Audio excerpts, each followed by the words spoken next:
Virtually see, right. Anyway, you know how this gig works, right? So this is Podcasting for Pedagogy. I'm Wayne Williams, and I'm Dr. Lindsay Lewis. Thank you so much for tuning in today. if by some chance you'd like to find us later, these are a couple ways you can get to us. We've got our email there, and you've also got our respective Twitter handles. I'm kind of boring on Twitter, but you might think I'm boring here. I don't know. We'll find out. Sometime during this presentation, we'll give you access to the slide deck, and so if you didn't get those, you'll get them at the end. Just our standard reminders that if you need to access the website for the symposium later, there's your bit.ly. If you're going to tweet about us, please use the hashtag LearnGrowLead20. And I think Jennifer's already reviewed kind of the norms, so I'll just flash them up there. You've seen them in your previous sessions. Anything that anyone strenuously objects to in those norms? Going once, going twice, sold. So why would you do a podcast? I don't know. You might have lots of reasons. I think one of the first things that's worth thinking about is that you probably, my guess is if you're thinking about podcasting, that means you probably listen to them. You probably have a selection of shows that you go to. Like I'm a Freakonomics guy, and a Hidden Brain is one of my favorite podcasts. I like Code Switch. So you probably have some in mind, and you probably have some degree of appreciation of just how cool they sound. I think each of those three that I've just named are really professionally and soundly done, which means that if it sounds that good, it must have required some effort. And effort doesn't happen unless we have a really solid reason. So take a look at this quotation, please.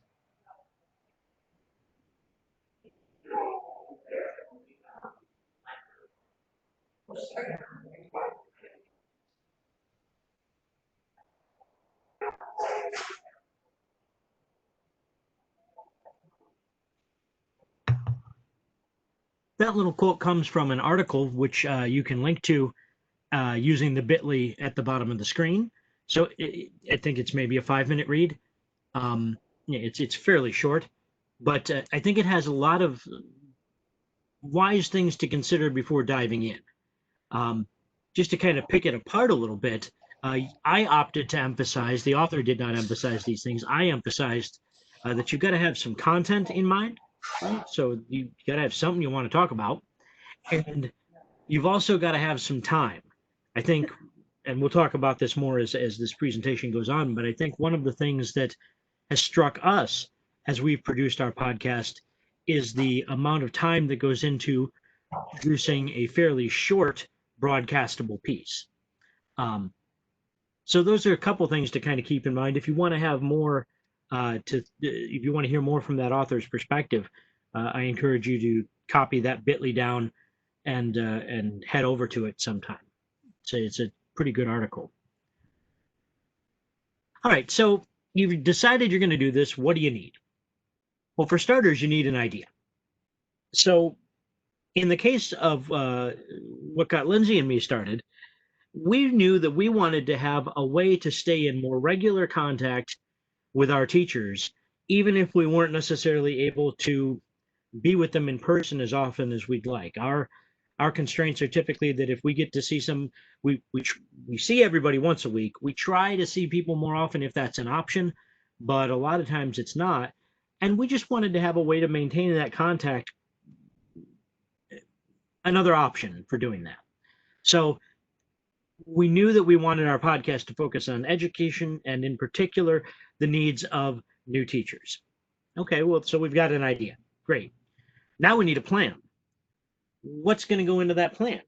Well, what's the 30,000 foot idea of what you're going to talk about? So in our case, that 30,000 foot is the needs of new teachers, right? And then drill down a little bit. Well, which needs of new teachers? Well, we might talk about the need to plan. We might talk about the need to provide instruction. We might need to talk about the need to assess our students. We might talk about academic literacy. We might talk about very basic things like classroom management. So we have kind of a plan under our big idea of the specific things we want to address. And we also recognize as part of our plan that these are teachers we want to talk to. And teachers don't have a lot of time. None of you can relate to that, can you? And without a lot of time, that meant that we needed to plan for short bursts. So we aimed for 15 minutes or less in a cast, in an episode, right? All right, so we have that kind of plan involved. Now, how often are we going to do this? At the moment, we're fortunate to work with a whole team of North Carolina New Teacher Support Program coaches across the state, and with the 8 of us contributing, one a week seems pretty doable. So we plan to drop ours every Tuesday at midnight. But maybe it's just you doing this. And maybe if it's just you doing this, one a week is more time to research and record and script and edit and publish. That all that takes time. So think about a schedule that you can commit to so that your listeners can be expecting you, right? And then that last bullet, time to re-record. In my experience, I may have a reasonably well-written script, and I generally, you look at it and you think, gosh, all I have to do is read some stuff off a paper or a computer screen. And that seems like it should be pretty simple until you try it. And then 3 minutes into what has so far been an awesome take, the dog starts barking. Or somebody that I don't know about you, if you still have a landline and you're like me, you probably get a lot of calls from people that you don't know. Lately, I'm noticing I'm getting them from entire towns. Well, my microphone is right here, and the house phone is right there. So, if I'm a little while into a take and someone calls, I have to do another take, which means a re-recording. So, in short, even if you think you have 15 minutes worth of speaking material, that doesn't mean you're going to knock this out in 15 minutes in most cases. All right. So let me make sure I didn't just skip one there. I didn't. Good. Okay. Another thing you might want to think about is who's on your team. Are you the sole host for this, or are you and a partner? Are you the only hosts? Or are there going to be other people contributing? Is this a project that you want to have your students involved in? Is this something for which you might want to do an interview with an outside guest? Like maybe you get the topic started and then you bring in a friend or a knowledgeable partner to come in and kind of have some dialogue. So knowing who's going to be on the team is something worth thinking about from the outset. Which brings us to permissions. Anytime, on the one hand, we can go with Admiral Hopper's admonition that it's better to ask forgiveness than permission. But there's some stuff already up front that we know that if you do it, you could end up having to ask forgiveness. So let's just deal with it, right? So if you're going to be talking about your school and mentioning your school, you probably need your school's or district's permission to go ahead with this. Now, if you want to just speak generically in terms of education and you don't care if you reference your particular location or if you kind of obscure your location, I'd still tell them we were going to do it. Personally, that's just my humble opinion. If you're going to have students involved, anytime you're putting students in the media, you want permission. You might already have it through your acceptable use policy. Read that policy carefully. And if you have any questions about whether or not they're covered, get a separate document, get it approved by your principal, perhaps your superintendent, perhaps the school board. Follow chain of command and get permission in writing for your students to take part in this before you put their voices out there for the world. Well, now that's within your school or your district, but then you're presumably making a podcast for people outside your school or district, which means that you need to have some permission considerations there too. If you're like me, you love music. Like music for the background helps make the podcast sound good, right? But music represents somebody's intellectual property. And so the beats you just heard on Spotify might sound like perfect ways to lead in for your voiceover, but you might not have permission to use them. I'm not a copyright lawyer, and I don't play one on TV, but you can check that link that we've got in the slides, and it will show you a whole bunch of things to consider about fair use and copyright. Those are good tips whether you're doing a podcast or whether you want to show a clip of a meaningful movie in your class. Copyright is more than just I'm a teacher, so it's fair use. That is not a good inference. So I encourage you to check that out. If you're going to be referencing out sources, like for the podcast, Lindsay, I, and our team put out, we try to stay grounded in research, which means we need to cite the sources of that research. We do that verbally, and we expect to do it with like links to a document so that people can verify that we're not just making names and dates up, but that we're actually citing people so they get credit for their work. Obviously, you want to do that by voice during the podcast, but it might not be a bad idea to give people directions to a document where they can check it out and read the full paper if they want to as well.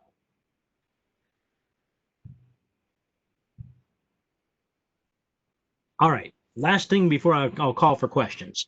What do you need? Like what stuff do you need? I've kind of broken this into 3 categories. At the bare minimum, you need some kind of app or website to help you construct the podcast. For us, we have chosen the website anchor.fm, and that also has an app that you can download to the device of your choice. I personally have done more with going actually onto a website from a laptop, but I know many of my counterparts are recording from their phone and doing just fine. Speaking of computers and phones, you got to have a gizmo. You got to have a device. So is that going to be your phone? That could work. Is it going to be a laptop? Is it going to be an iPad or a tablet? You're going to need some manner of device to run the app. The last thing is you need somewhere quiet to record. So I've kind of alluded to this, whether that's maybe you have kids who need your attention. You might want to record when you have some coverage to take care of those kids. Maybe you have a furry friend that you share your home with intentionally. Then that furry friend probably doesn't need to be near the microphone. You can maybe take the phone off the hook. You can mute ringers. So try to find somewhere quiet to record. Now, that's the minimum. In terms of the next level up, there's would be nice. In my case, I use a separate microphone, so I'm currently speaking into a microphone. It's a Blue is the corporation, and the brand and the specific model is the Yeti, right? And so it's I'm very satisfied with its sound quality and with its plug and play abilities. But you don't have to have that. It just would be nice. You could also use something like this, which is a microphone setup on a tripod, right? So that you could clamp your phone and just talk right into it. You have lots of choices if you wanted to upgrade. If you look in the picture on our slide, there's a black foam thing over the microphone. That's a pop filter. And it's there because of things like plosives. A plosive is what is the sound you get, that puff of air that you hear every time I say the letter P, right? That's why it's called a pop filter, right? So it's like a windscreen in a sense. When you get your microphone, there will be options that you can do for that. They can either fit right over top of the microphone, or there's some that are on like a clamp with a little gooseneck, and they sit between your mouth and the microphone.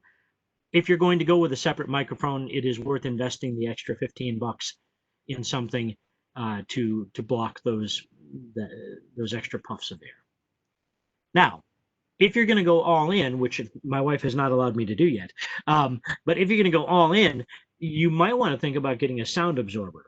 And that's going to look sort of like, those foldable science fair boards, right? The big cardstock boards. It's going to be thicker than that, and it's going to be lined with egg crate, right? Or foam egg crate.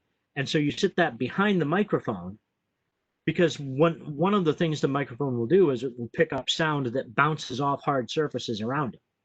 So in my case, I have a window here, I have a corner of a wall here, I have a window in another wall over here. All of those reverberate sound. And if you're going for really high quality sound, that can mess with you. Now that said, I have not used one yet. I'm not using one now, and we think at the moment we're satisfied with the sound of our podcasts. Again, at least you've got to have an account, something to record on in a quiet place. If you want to upgrade the sound, you can do that, and if you want to move closer to something that sounds kind of radio-esque, go for it. But you got to have at least the stuff in the minimal column. All right, before we head over to Lindsay, are there any questions that anyone wants to throw out at this point? I also welcome, in addition to questions, if anybody has experience in recording a podcast, you can speak up now and tell us a little bit about what you've done.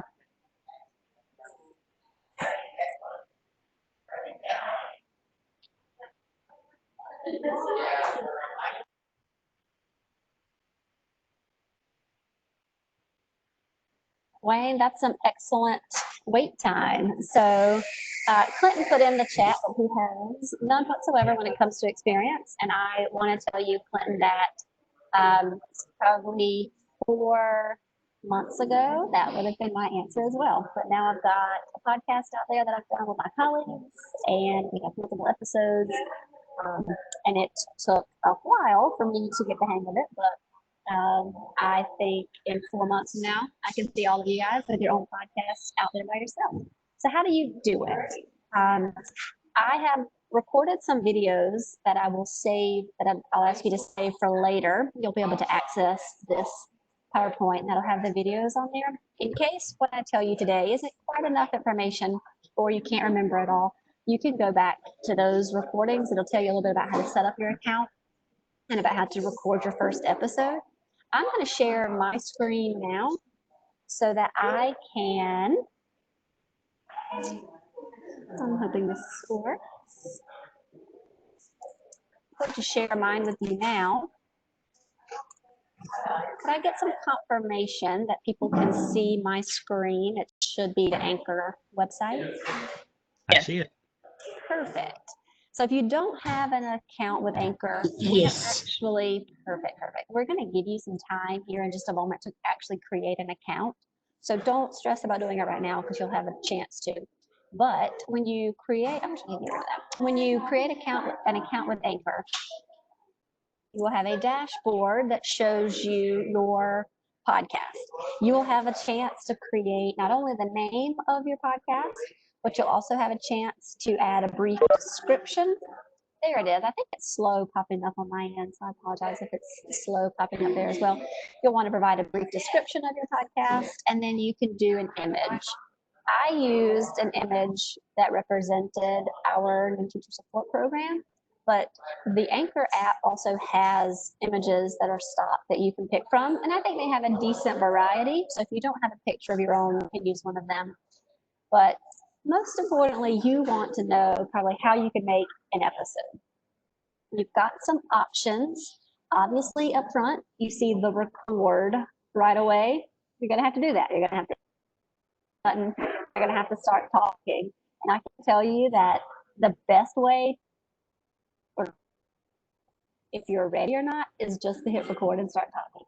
Wayne alluded to the number of re-recordings you may have to do. That's true. I took 2 weeks to make my first episode. I had a script written out, I had done some research, I had references, and then over the course of those 2 weeks, I hit record and I hit stop and I hit delete way more times than I would want to admit. But I got better, and my second episode actually only took 2 days. So I think you'll get the hang of it just as quickly as I did. Another option that you have through Anchor, and I apologize for the background noise. Another option that you have through Anchor is people can call in and leave you messages.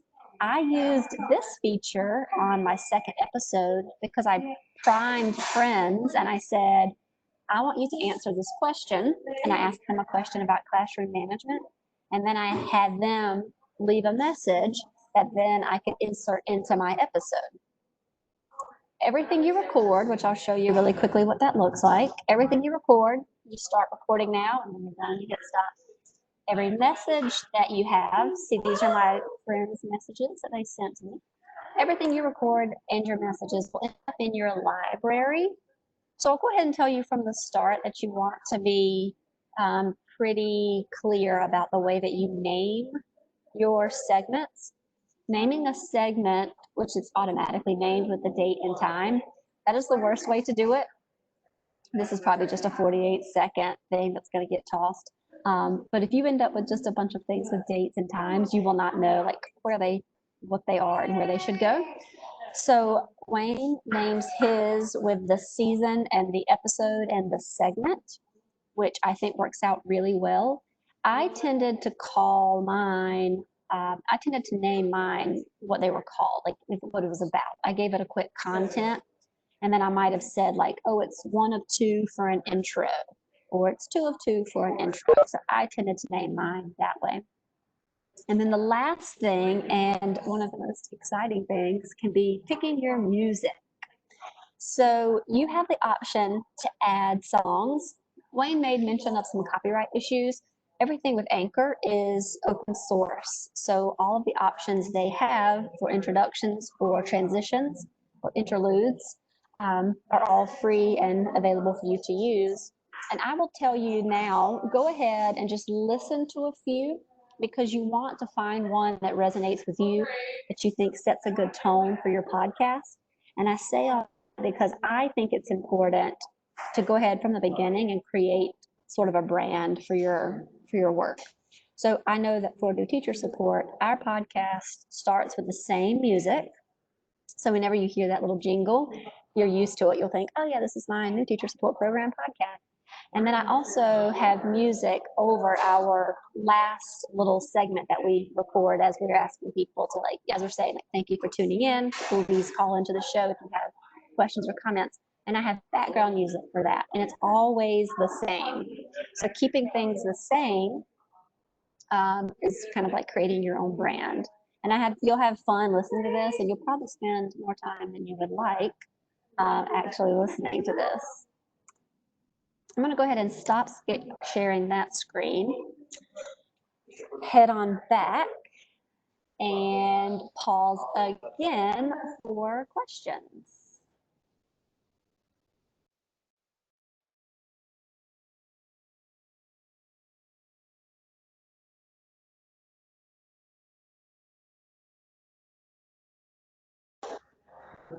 Thank you so much for saying that, Dr. Hodge. Yeah, it's important, I think, to have consistency with, a brand that you want to have. That way you just get used to it.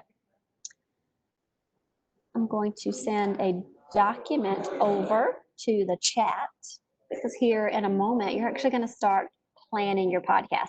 I have no idea why you are here today. I'm not sure if you showed up just to learn more, or if you showed up thinking you wanted to get started today. But the best advice I can give you, if you have an inkling of a thought that you want to do a podcast, go ahead and start. Go ahead and do it. You won't regret it. You'll mess up. You'll hit stop recording. You'll hit delete. You'll start over. You will not start today, and at the end of the day, have a published and ready to go episode. But if you start today, you won't be thinking a month from now, I wonder if it's the right time to start my podcast. You can just go ahead and jump right on in. That is a great question. How do you get people to listen? Well, it just so happens there's multiple different things that you can do, but we have a hashtag, so we will put it, we're just now getting started with episode releases, but we have social media, we're using social media to blast it. I also just ordered a tank top that says, ask me about my podcast. So I'm going to be walking around hoping people ask me about my podcast. I ordered it from Etsy, so I'm supporting small business, and they make them in all sizes and colors. So I recommend you jump on and get you ask me about my podcast. Tank top, t-shirt, hoodie. That'd be good. Yeah. I think you could probably just have one made. I'm also going to get, and I know this is really silly, but I spent some time at our neighborhood pool, so I'm getting a towel made that says, ask me about my podcast. So like nobody is going to escape hearing about our podcast. But I think you can get people to listen by simply telling your friends to listen. And I have another tip for how to get people to listen. Get people to listen by having people that are popular guest star on your show. So I purposely reached out to other coaches and I reached out to people that work currently in Wake County Public Schools. So I don't know if you follow Wake County Public Schools on Twitter, but they are pretty active Twitter following. So I actually make sure that I have people like, oh, if you work with beginning teachers in Wake County, would you like to be on our podcast? So that when that episode drops, I'll tell Wake County, one of your very own beginning teacher support people will be on our podcast. You should tell your teachers to listen out for Myra. So that's how I do it. I just it takes a little bit of time to get people. I mean, we probably at this point don't have over 30 listens, but we haven't released an episode. We haven't actually released an episode yet. So we have 30 just from telling close friends and family. I also make my parents listen like 7 times. Get those listens up. Mom, hit it again. Let's play again. So yeah, it takes a little time to get people to listen, but those are the suggestions that I have.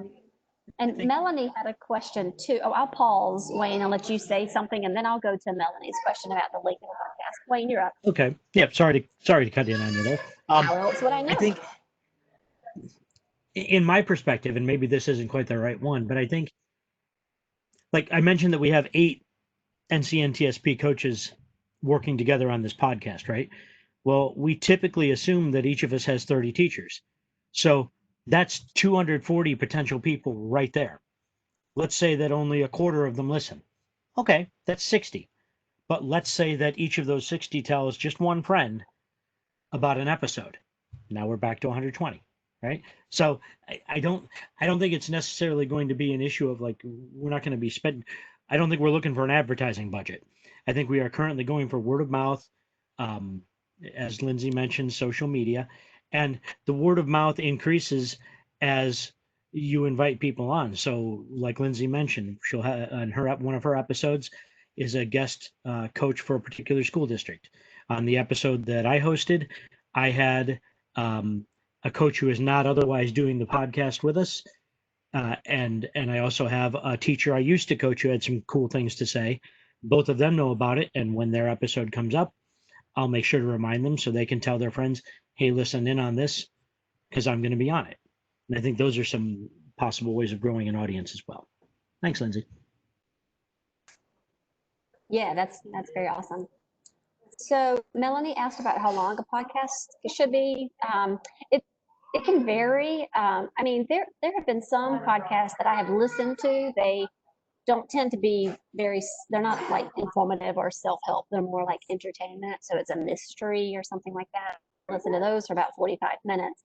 But I think because ours is very driven around research and it's a little bit heavy and it's a little bit, you need to take action steps based on things we're saying, we keep ours below 15 minutes because we wanted teachers to be able to listen to these from school, and we figured commutes weren't much longer than 15 minutes for some. So we like 15 minutes. Now, the Cult of Pedagogy, great content. She's been doing podcasts for years. She was definitely ahead of the curve in terms of getting started with podcasting.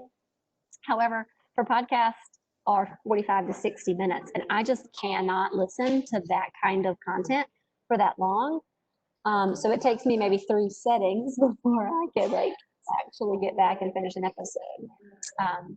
So, Lindsay. yeah. Remember at the beginning we talked about needing to have a plan? We said how much time have you got to devote to it, right? And who's your target audience? So being conscious of our teachers, of our target audience being teachers, we constrained our podcast to 15 minutes, right? And I think those kind of questions, like how long it should be, is probably going to be answered by the amount of time you have to commit, the target audience, what it is you want to talk about, and a host of other factors. The other thing is like Cult of Pedagogy is a really, really brilliant podcast that has a lot to offer, but it's also part of a website that she maintains. and it's part of, like, she has a weekly email blast that people can subscribe to. She has Teachers Pay Teachers store. That is a big chunk of her income stream. For our purposes, like I said, our purpose from the outset was we wanted to maintain contact with teachers. That purpose may evolve, but for right now, that kind of puts some constraints on how much advertising we do, how much time we can devote to it, things like that.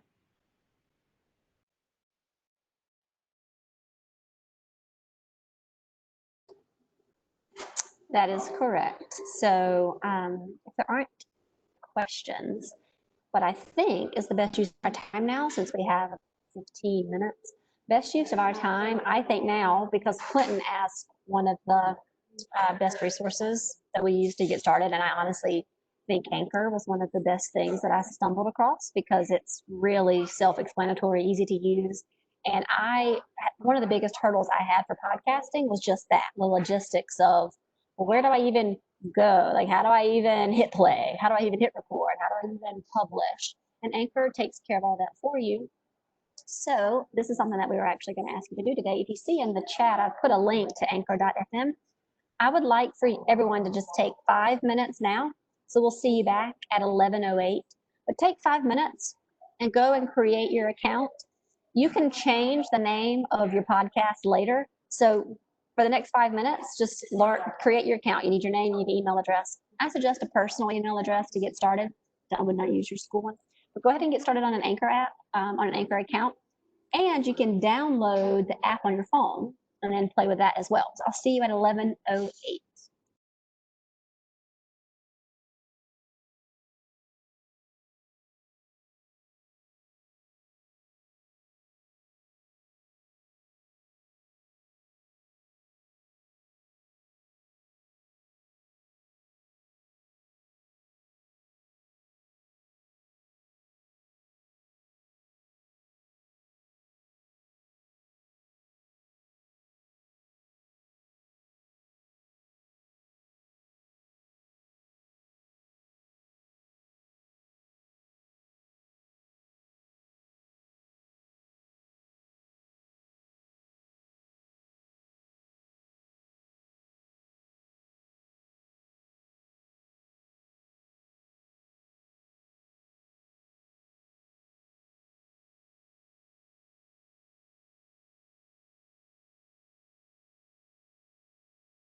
All right, I'm hopping back on just as they fire up the blender. Were you able to create an account and download that?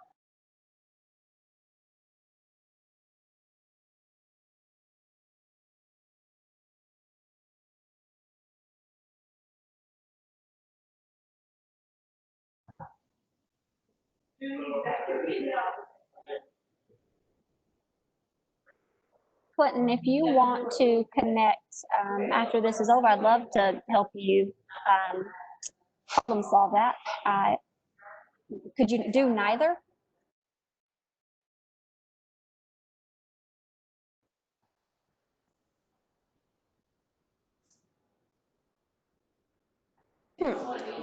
So I apologize. It might have been that 5 minutes wasn't. I see there that somebody is still working on. Clinton, I don't think we can stay in this room technically afterwards because I think another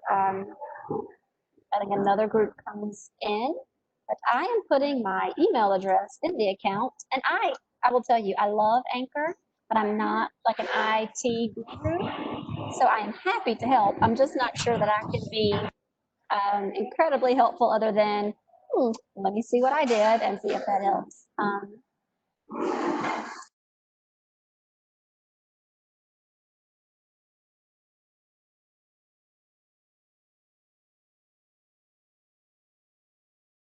Oh, thank you, Jennifer. Appreciate that. Good to know. Good to know. No, Clinton, I don't want you to feel like you're floundering out there on your own because I mean, if you're in this session today, it's because you were excited about podcasting. And so I don't want an account to be like the reason that you create an account to be the hurdle that can't get you started. So I definitely want to help if we can. So Melissa Seitz asked a great question. I'm copying and pasting something now. She asked about the balance between ad lib and research. I have found that I need to be, as with teaching in the classroom, I need to be over prepared. So I make sure that I have scripts written out almost to the T of what I want to say. But I do occasionally throw just a little side comment, and I may change the way that I use my voice inflection, depending on if it's the first or the 17th recording. Um, so I think, Melissa, it's best to have a lot of it done ahead of time. Otherwise, there will be too much dead air, and nobody wants to listen to a podcast while you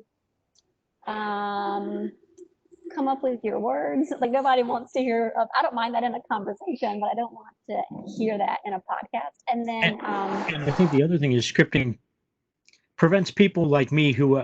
Have you ever known anybody that suffers from chronic foot and mouth disease? Now you do.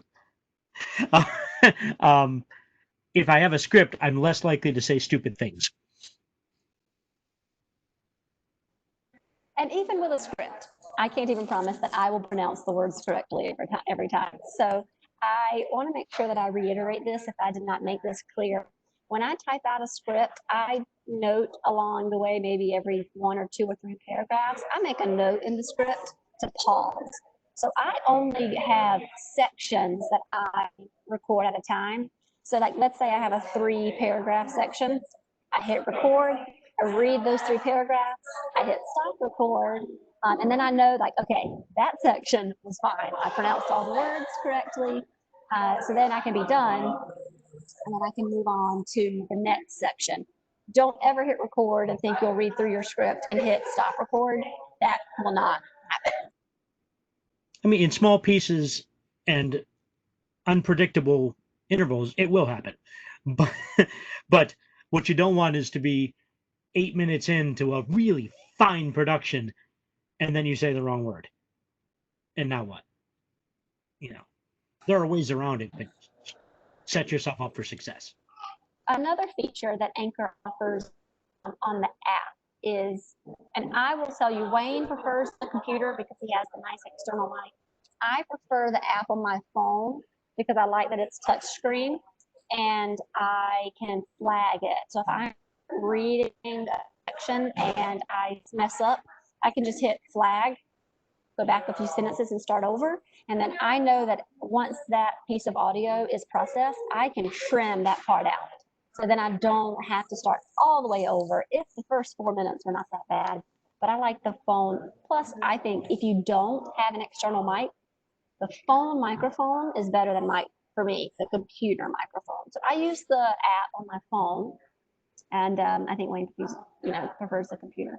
Could I just ask I would not. everyone? Oh, go ahead. No, you go ahead. I would not let your equipment be your barrier, right? If you got a phone and that's what's comfortable, do it. If you are looking for a belated gift to yourself and you don't have anyone who will object to you getting it, get a toy. But you know your situation. The equipment doesn't have to be the problem. And your school probably has them too. I've been in schools and seen the little brother to the Yeti that I use is a mic called a snowball. It's like a little sphere. I think they run less than $100, and I've seen them sitting in utility closets. People going, "What's that?" Well, ask your media coordinator if you can borrow it and play with it for a while. Yeah, that's actually a really great idea. So we only have about 5 minutes left, but I do want to direct your attention to the Google Doc link that I put in the chat. That'll force you to make a copy for a planning guide.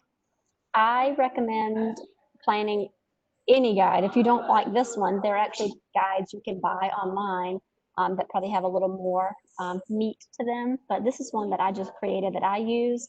It's where I just keep track of, okay, what episode is this? Who is that episode? What is the title of this episode? And what am I going to say in this episode? So I write out the script and I make sure that I have information in there about what my interlude music is, when I'm going to hit pause, what my music is in the background.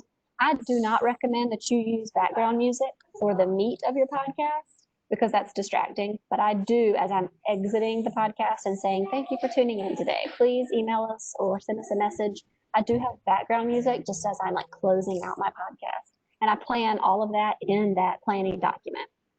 And then the last resource is Bitly in the chat link. That's just going to give you access to the PowerPoint, which will give you access to videos that I have made in the event that today's information leaves you a little short from being able to complete a podcast. I do have some other additional videos in there. Lindsay, are you okay if I go ahead and share the rest of the presentation? Thank you. All right, I think you're looking back at a screen that says our podcast. So if you want to check us out and hear what we've done so far, now at the moment, all you can hear are the introductory episodes. So they're like 3 or 4 minutes apiece. And it's just, this gets back to someone's question about how do you advertise? I asked each of the coaches working on our podcast to answer just some basic get to know you questions, right? And so these are almost like 5 weeks worth of teasers. Like, hey, I'm Wayne. I'm from upstate New York and I love nature. If you want to hear more about my thoughts on pedagogy, you know, I'm making this up off the top of my head. I did it better in the real thing. Just to kind of like, maybe that's going to connect with something, right? Once our teasers run out and we've introduced the whole team, this is the address where the actual official episodes will start to drop. I think the first actual episodes will drop July 7th. It's Tuesdays at midnight. I can tell you that. So check us out, please. We would love to have you do it. And we'd love to have feedback. So you've got our emails and our Twitter handles. We'd love to hear from you. All right. Before we escape, because it looks like we're done at 11:20. Is that right? Which means we have 3 minutes. So that's the link for the main room. I'll put that back up in a second. I want to give credit where it's due. Of course, these are the ways to reach out about this symposium. Again, here's our emails and our Twitter handles. I'll be a little slower with that one.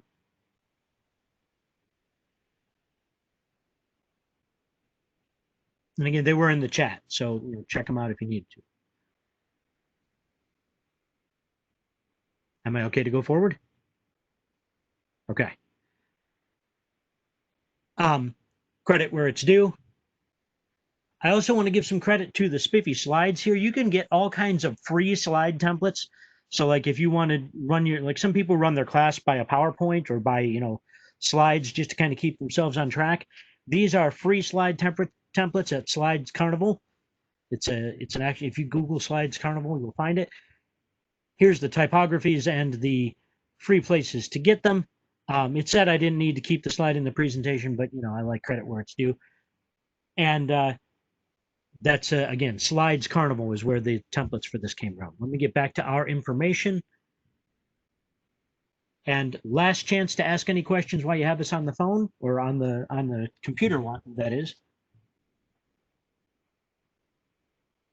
And I'm sorry, y'all, I can't see chat.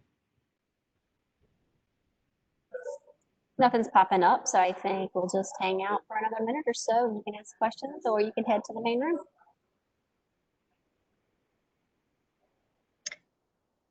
Thank you so much for being here, participants. Thank you, Lindsay and Wayne. Thank you so much. I learned a great deal today. I'm really excited. And I was actually texting with Dr. Granger so that she and I could talk about a course that we are adding a podcast to a course. So great information.